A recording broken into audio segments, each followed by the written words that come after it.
It's really good to be here with you and to feel the inspiration, the enthusiasm for you to want to drop into this space as well. Mm-hmm. I really enjoyed our conversation that we had at Champ Spa. Yeah. And there was some concepts you were bringing up that really captured my attention and had me desiring more. Well, actually had me desiring being able to record a conversation like that, and the idea of bringing a conversation like that into a bigger sphere so that others can sit in and listen. Mm-hmm. And there is a reminder that I keep getting given by people around me that the conversations that happen here in Bali are not like conversations that happen in the default world. Yeah. Yeah.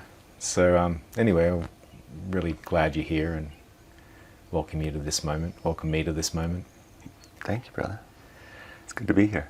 And yeah, I thought there's like a few questions I could ask to kind of seed the conversation here. Mm-hmm. One is, as a man, what would you say are the three biggest challenges you're facing in yourself, in the world at the moment? Three biggest challenges right now. I think the first thing that comes to mind is holding center, holding that masculine presence with everything else swirling around and not falling into the dark sides of it, the victimhood or the anger, rage, blame, judgment, all these things that can come out of the shadow of all this crazy things that are happening in the world and in each of our lives. So it's like holding with a calm center, the eye of the hurricane, is always a challenge for me, because as it is for everyone, because we get pulled in all these directions. So to me, that is the mark of a well-integrated masculine body, is to be able to hold that calm eye of the hurricane. So, I think the other things that come up are what increasingly means to be a father in these times. That's a whole other topic, but for me personally, a very important one. Mm-hmm. As I have a 7-year-old boy, so, and also, teaching him the lessons of what it means to be a man. That's an ever evolving challenge, and it really makes these things crystallize in my mind, because you don't really know something until you have to teach someone else, especially a little being who is perfectly calibrated to trigger you in all the ways that, pull you out of that center. And so it's very intense, but also very clarifying work to just show up as a dad. And then I think the other one that just comes to mind right now, I'm sure there's others, but the other one is just, I guess, the connection to larger purpose, what it means to be, to have that intersection between personal will to do what I came to this earth to do, but mixing that with this sense of service, because I think I often get caught in this, if I get caught in this purpose-driven, too much of the will, then I'm not asking myself, how am I best of use to this earth, to this collective, to consciousness in general? Like, how can I specifically be put to use? So that's like a surrender. So it's this mix of how do I surrender to how the world wants to use me to perpetuate life, to perpetuate good and evolution of myself and others. And then also, how can I make sure that I feel that that's coming not from a place of letting others dictate that, but it's coming from a place of knowing and true will aligned with that surrender. So those are some things that I've constantly I feel very validated in the moment of sitting down in a conversation with you. These three topics are near and dear to my heart as well. And there's three questions that come up in relation to those three topics. The first point you being of holding that masculine pole in the eye of the storm, and remaining true to purpose and not letting the shadow aspects come in. A working definition of what is masculinity for you would be a question I'd love to explore. The second piece you were talking about, fatherhood, and you know, you have a young boy and he's 7, right? Decker, yeah. And he, you mentioned how to teach him how to be a man. And so the question that came to me was like, when is it an appropriate age to start teaching a child to become a man, or teaching a child to become a woman if it's a girl child? Yeah. Well, you're always teaching them, because they don't learn by what you say, they learn by what you do, and the presence that you hold and observing you. They're just constantly observing. They're like a little scientist, always taking notes in their mind of what it means to be a man just by observing you, because you are the man in their life, the primary man, as father figure. Right.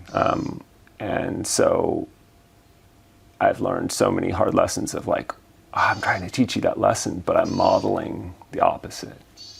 You know, so that's the real challenging part, is it doesn't matter what you articulate up here in your mind of what, you know, what it means to be a man, what masculine is. These are all higher level intellectualizations of something that has to be embodied and broadcast out through your being. It can't be spoken, especially for young kids, because they just, you know, right. Speaking goes over the head. They're not working at that level. They're working purely from, especially little boys. They're just purely in that embodied state. So it's how you interact, how you show up on a daily basis. So I hear that you are recognizing that by having a child, having a small boy in your life, it's been an amazing opportunity for you to teach yourself how to be a more integral man, because you've got this reflector that's coming back at you constantly of how you're showing up. And yeah, I've heard from many fathers that are doing it what I judge to be a more conscious way, that it becomes much more real being a man when you have a small child that's reflecting back to you the ways that you don't show up, especially.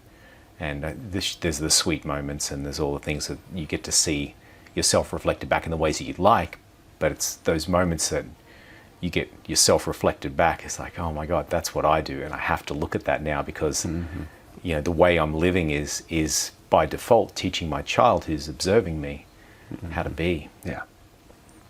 Yeah, but I think there's a letting go of the shoulds.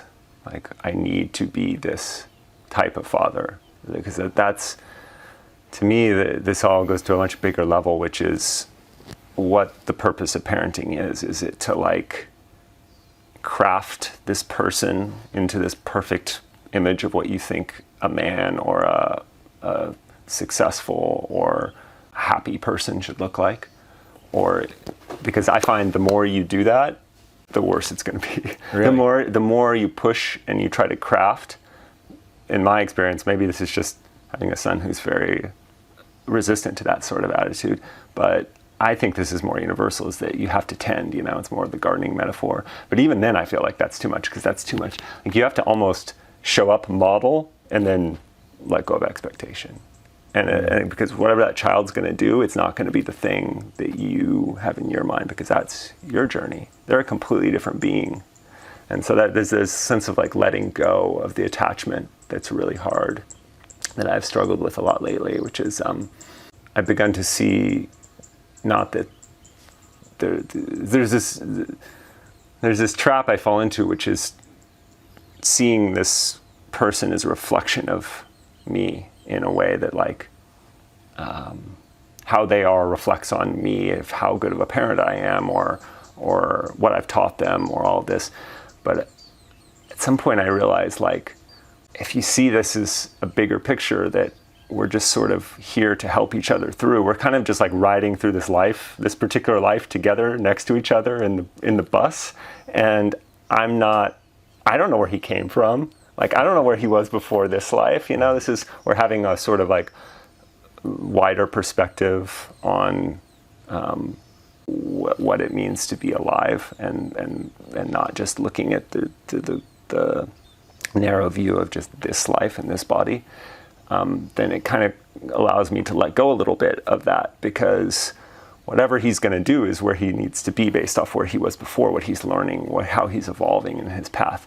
And I can show up, but maybe I'm here to serve a purpose that's not exactly, that's going to change him into this complete person, or this perfectly formed child, which is, I think, the way culture always programs us to think about parenting, is we have to get them from A to B. It's this very linear thinking, which is just a microcosm of the larger problem, I think, which is seeing everything linearly, not cyclically, and as part of a much larger cycle. Mm-hmm. So, that dropping that should and that things need to be this way, and just being fully accepting of who they are, and at the same time showing up for myself, because I can't control how he turns out. I can only control how I'm showing up, and that's what he's learning anyway. So if I fully show up and he's taking a different path, then I have to accept that. Right. And that's hard for a lot of men. A lot of fathers struggle with that. They want their children to be a certain reflection of them. I abstained from engaging in fathering children for I'm 47 years old now, and like in my 20s and 30s, I kept telling myself I wasn't ready to be a father. And one of the things I recognized was that I would have been putting my agenda so much into my interfacing with the child that they would have reflected back to me all the things that I really didn't like. And I would have been not just an active gardener, I would have been a farmer that's like, this is the way that you need to grow, and I need you to produce like this. And I think many of us have heard the story of how many children have grown up trying to live up to their parents' expectations of them, and the parents had like really real expectations that were delivered to them. But as I get older, I'm looking at it, I'm like, how perfect would that have been if I had have been 20 and had a child at that point and played out that drama, and then I would have learnt. And there's maybe the belief that the child is then going to suffer from my lack of parenting skills. Yeah. But I had that from my parents, and it was a beautiful, perfect constellation of challenges that I got to live through and work through in my life. If you go into parenting thinking that your job is to keep your child from suffering, you're in for a bad time, because that's all. I mean, I don't know. I think that's all really, in these bodies, it's a huge part of what it means to be human is suffering. You could argue that it is the essential part of what it means to be human. Yeah. And so you get to witness that, and it's excruciatingly painful every time, because as a parent you feel the pain.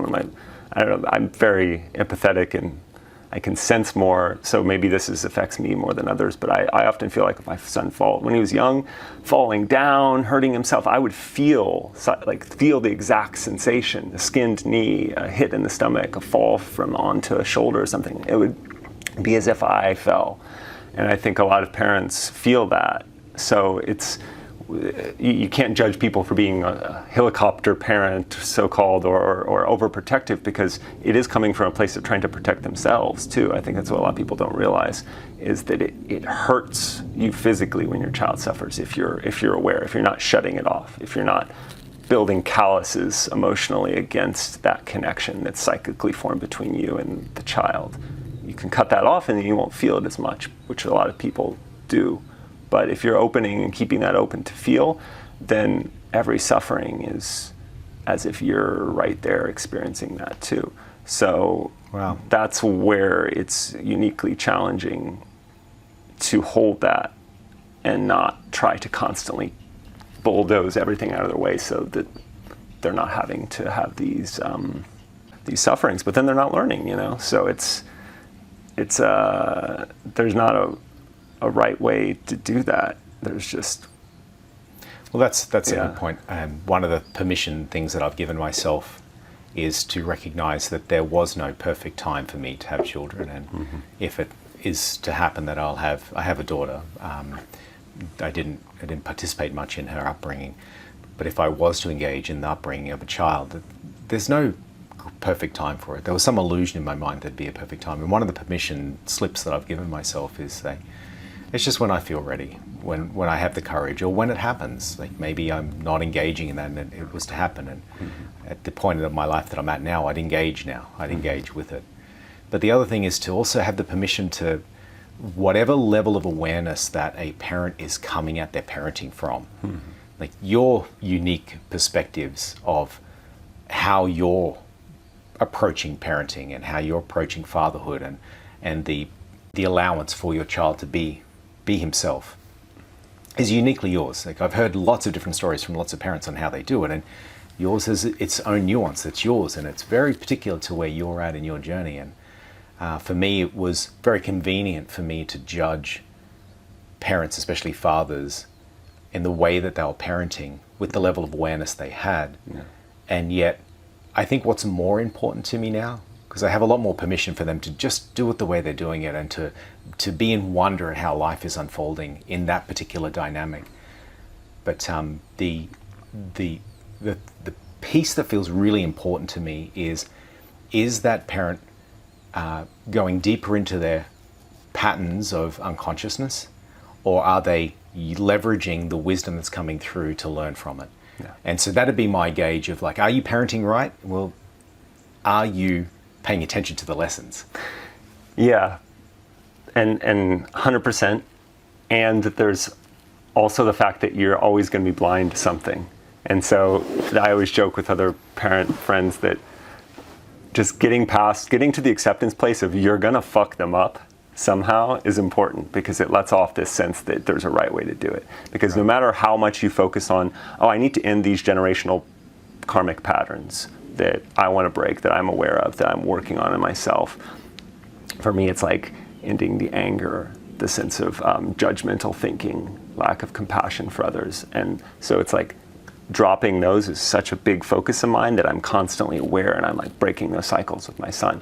And at the same time, I'm then becoming totally blind to something that I wasn't even aware of that will then be his work. So it's like you got to give them, that's the way this karmic patterning works. It's such a gift. I'm giving you trauma. For your good. Exactly. So it's like nobody gets away without that. That's just part of the game. So now you get to decide, am I going to give them the really shitty trauma that's going to be really difficult to work through? Am I going to try to repeat the same trauma that's been going around in my family over and over and over? So there's some choice of which traumas that we inflict on our children, but the idea that you're not going to is ludicrous, wrong, just plain wrong. And I think people need to just accept that and be a little easier on themselves. For sure. And super interesting observation, to me it's interesting, that I've witnessed in the world, is there's people that I've met that have had the most heinous situations of childhood, and they seem to be really well balanced, integrated people, where I imagine myself in that situation, I'm like, I would have collapsed, I would have killed myself, that it would have been game over. And then I've met other people, namely one of my previous partners, that we can't identify any points of trauma in her past, and yet she had perpetual things to work on. And what I observed from that is that the individual is going to leverage whatever they can from their life experience to have something to chew on. Mm-hmm. Now, it could be something like some really heinous abuse or sexual trauma or neglect, and that may be their thing they're working on. Or they may have nothing, and that may be the trauma they're working on, that I didn't have a traumatic upbringing. I had everything given to me and it was too perfect. Oh my God, now I just think I have to be perfect all the time, and that can be really traumatic. Yeah. And so that idea that everyone is going to have their thing that they're going to have to work on, and to surrender into that has been so liberating for me as a potential parent, to just recognize, like, I'm either going to get in the dance and do the dance, or I'm not. And if I get in there, it's going to be messy. There's going to be points of elation. There's going to be points of suffering. There's going to be trauma that I, as using your words, I inflict on my child. And there's going to be great benefits that I give to them as well. And it's like, it's the dance. Like, do I step into the dance or do I not step into the dance? And maybe I don't even have the choice. Yeah. But it goes back to like the larger question, which everyone has to ask, which is why do we suffer? What is the purpose? So why do we suffer? What is the purpose of suffering, Matthew? I would say because it's the force of evolution. It's what creates, I don't think life is linear. I think it's more circular, but I think it's more spiral. And I think suffering is the force that drives the circle into a spiral. It's what gives us grist for the mill, I guess. I don't know. There's something that, and like looking at that from like a perspective of someone who's gone through something very, very difficult. I have compassion because that's like a hard thing. It's not something I hold lightly of like, oh, this is all for your good, all for your teaching. Like, yeah, well, then why did that horrible thing happen to me? What, like, that's a hard thing to accept when these horrible things happen to us. That, oh, well, this is just for my, it's easy to hear these sort of spiritual cliches that, oh, it's for growth, it's for evolution.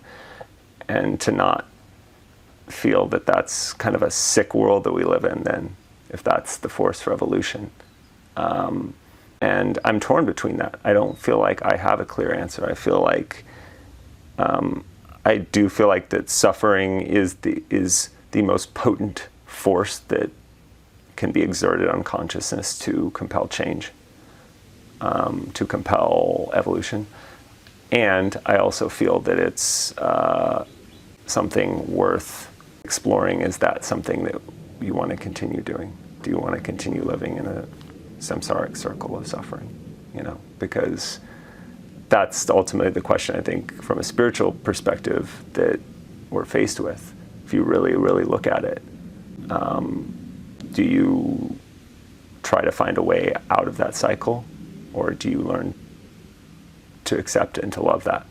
And neither of those has an easy answer. As much as certain traditions want to provide that, it's not. If you really, really go deep into that question, there are no easy answers.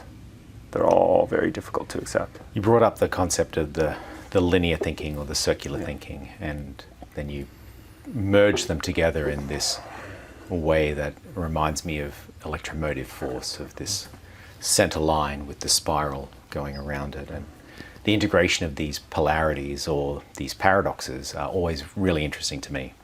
And there was a phrase I heard you say just a moment ago about suffering, like it impels or it compels change, it compels growth, it compels life to move forward. And it feels like that's one end of a spectrum. And there's another really powerful force as well that inspires change, and that's desire. And so it's like, how do we leverage these two things? And they're both part of the samsaric circle, in my opinion. This wanting or this wanting not are both like creating movement, creating change, and stemming from the idea that what is here right now somehow is not enough. Like, this isn't right, this is wrong. God's fucked up right now. I don't have the thing that I want, and that's what should make everything right. That will bring order and harmony to my world right now. Or this thing is painful and it doesn't belong. And so both of those things are stemming from this idea that this moment somehow isn't enough. Yeah. And it inspires time to continue on for us to keep growing, changing, learning, dropping in, moving out. Yeah. But there was a conversation piece we had when we were in Champwan Spa around this very thing of this idea of an end to the game. Yeah. But it is linear because, I reach enlightenment and then what? Is there such a thing as enlightenment? And is there an end to this game? Was there a beginning to this game?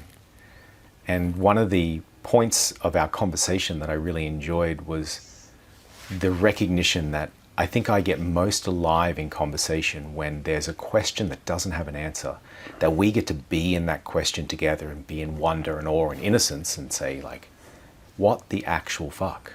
And that was a what the actual fuck moment for me of, like, there is this belief in me still that there's an end to this game, that at some point I'm going to find relief. And yet, is it at death? Is it at a moment before death because I won the game and I became enlightened? Or is it like, how many more lifetimes? Maybe I've got 50 more lifetimes to go. And then is it over? And then what? What happens to me? So I'd love for you to speak a little bit on riff on thoughts that. on that. Yeah, because I certainly don't have any answers with that. But I think this brings me to like the topic that I'm endlessly fascinated by, because I think it's core to who we are and what we do here, which is and it's kind of like, it's like the never-ending question. Yeah, that's what I like, the way I like to think of it. It is the never-ending question, what you're describing right now. is this all a line, or is it a circle? Is it a spiral? Is there a way off the wheel? Is there a way off the ride, or is the whole point to accept, learn, love, continue to perpetuate the game? It's the sort of finite game, infinite game idea, which is there's only one infinite game, which is the perpetuation, the continued asking of the question that you just asked. And I don't know, I certainly don't have answers to that. And it's something that I don't think, I value certain traditions that do offer an answer to that, but I think the deeper you go into some of those traditions, the more that answer isn't always as clear as it may seem on a surface level. And you pointed out that there's often this reveal. You go deep enough into the mystical aspects of the tradition. Yeah. And then it's like, oh, surprise! There is no what you end. thought was the exit was just a loop back on, and hopefully now you're in a different place of viewing that, and you're not looking for the exit as much anymore. So yeah, I don't know. These are things that I'm certainly exploring right now. I'm not even close to feeling like I'm can give any sort of complete or full answer, nor would that even be possible in this kind of thinking, because that, again, that's linear, as if we can wrap our heads fully around the infinite. I think just the more I contemplate what infinite existence is, the more I start to realize it really changes every outlook on everything, because it fills me with everything, hope and joy, but also this vertigo of, What a beautiful descriptor. It's sort of that come up feel on maybe a plant medicine journey, or you take a little too much psychedelics and you get that coming up vertigo panic feeling. I have that often now when I contemplate these topics, because it is the more I become aware of that as a reality, and I begin to accept that belief, then I am forced with the immensity of it, which is very overwhelming at times. So that's why it's tempting to reach for these traditions or these other much more wise people throughout the years who have provided wisdom and answers to this, and because I think there's something to that acceptance of that is, for me at least, very challenging. Because I think I can accept it at a surface level. Oh yes, it's beautiful. This is just life and how it is. Well, but then I think, is that worth a trade? Like if I could get off the ride, would I stay on the ride? Because it's like, yes, I could have everything. I could have, imagine the most beautiful life I could have ever wanted. Imagine having the purest bliss. Am I going to trade that for countless eons of just unimaginable suffering too? There's something about the suffering that feels, in my mind, at times, it's more potent in times than the bliss. I think this is even a human biological thing, that we're more averse to suffering. We're more willing to skip the suffering, even if it means giving up the prize to some extent. We'll take mediocrity, and you see this throughout modern culture. Is we're content with safe and mediocre over risky and potentially disastrous, but also potentially blissful. And there's something in the human biology that's just I'm too afraid of the suffering to go for the bliss. So there's something there that's true, that's linked specifically to, I think, body and biology and psychology, but is also perhaps something that we're evolving through. I don't know, that feels. If I didn't have a preference of whether it's good or bad feelings, and I had a frame in myself of, well, I'm just going to be with the intensity of this, knowing that the intensity is the inspiration or the driver of growth. If I'm kind of addicted to growth. I want to change, and I want to grow, and I want to explore. And if I didn't have that preference, it's it makes sense that suffering would be really good for me to be able to change what is status quo for myself, because it's uncomfortable. And if it was just the measure of the intensity of the experience, like the intensity of my desire, like if it's strong enough, I'm going to change things because I want that so much. The intensity of my suffering is so strong, I'm going to change it because I don't want that. And if I let go of the preference of if it had to be pleasant or unpleasant, and just said, is it motivating me to change? That's more of an interesting thought to me. And then there is also the preference of, well, what if I didn't care if it changed or not? Yeah. And we bring in that dimension. And what if what is here right now was completely enough? And there's some part of me that still believes there is an end to the game, but the end of the game is the opposite direction from what I think it is. The end of the game is not me like getting really big and expansive and learning all the things and then blowing my mind and being able to encompass the whole universe with my consciousness. It's actually to get so small, to get so simple, to get so still that nothing moves me anymore. There's no desire anymore. There's no suffering anymore. That it's like complete. It sounds a lot like the end point of the heat death of the universe. The end state of what physicists predict is just everything coming to quiet stillness and no heat, no nothing, everything, perfect stillness. No but then you ask, then what? Well, a good point that you brought up before was like, what if you had the experience, you had the choice, do you get off the ride or do you stay on the ride? Yeah. And I feel like I had a moment where that happened to me. I had a very strong psychedelic experience with DMT and I got off the ride.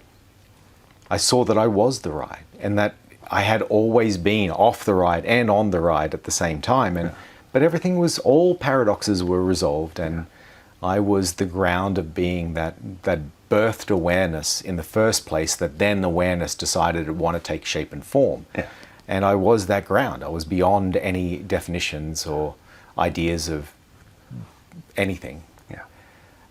And then I found myself back over a slow process of integration in a body as Terence, with emotions that were a lot at that point in my life, and thoughts and identities. And there was like, okay, so it took me a while to integrate that experience, but over that 6-month period, I had this recognition of like, I'm choosing this. Has to be, logically, clearly. I'm choosing to get back on the ride because I was off the ride. And that was available to me. And so, yeah, there's something in me that rests in the recognition that I'm choosing this. Yeah. There's a part of me that is so engrossed and entertained by being Terence in this experience that it wouldn't change it for all of existence. Yeah. And the evidence is that I'm right here as Terence right now. Yeah. And that's mind-blowing to me. Yeah. Yeah. Well, yeah, it's like, I like the acting metaphor. Like, you can realize that the part you're playing as Terence is not who you are. You're actually, to use that metaphor, the actor who is not Terence. He's just playing Terence in this play. But then you're wanting to play Terence. Like, there's a reason, there's something compelling you to play Terence, and you want to play that to your fullest extent. You know, like, you don't want to show up and give a half-assed performance. You want to fully inhabit that role. There's something, if following that metaphor, that to really to be truly immersed in a role. Yeah. There is only method acting. I'm going full Heath Ledger and Dark Knight on this one. It's like, I'm going so deep in, it's going to drive me crazy. Yeah. Right. Yeah. But then when you realize that everyone's just doing that, you know, and then they're all me. then you're like, oh, okay. You know, it sort of takes some of maybe that's where I was getting at earlier when we were talking about parenting. It takes some of this seriousness out of these questions of, oh gosh, am I being a good father, or am I showing up as a man in the world in the way that I need to be? Am I a good leader? Am I inspiring the people in my life? Like, it softens out a little bit, which I think is good. I think it's coming from a soft place actually empowers more of that. I feel a sense of natural conclusion to the thing in this moment, and really appreciate you showing up and the wisdom that you brought. And yeah, it's so fun to play with you in the conceptual sphere. We dance and twirl and roam around up there like two little kids lost in a candy shop. Yeah, and it's so fun for me. Yeah, agreed. Yeah. Yeah, but it's also fun to to open up to that vulnerability. So I feel that that's that's powerful. So it's beautiful that you're offering a way to capture that and inspire others, because I'm always very inspired by often I'm too scared to do that, and I find that you are often the one that's leading our conversations into that place, and I'm the one that's scared, that's a little, but then there's something about the presence in the container that's felt that I always feel safe. I always feel like this is it's bringing the best out of me, and I'm realizing, oh, I'm not scared anymore. You know, I can step out from behind this shield that I'm using to protect myself. So that's just something that I've always valued about the way you show up in any conversation. So, well, thank you. And my experience of you, I haven't felt you being afraid. So I feel you. It feels like if I'm like forging through into the forest, and you're like, yeah, let's go, and we're doing it together. So that feels true for me. I like the way that our little boys like to play together. Yeah. All right. Thank you, brother. Thank you. Yeah.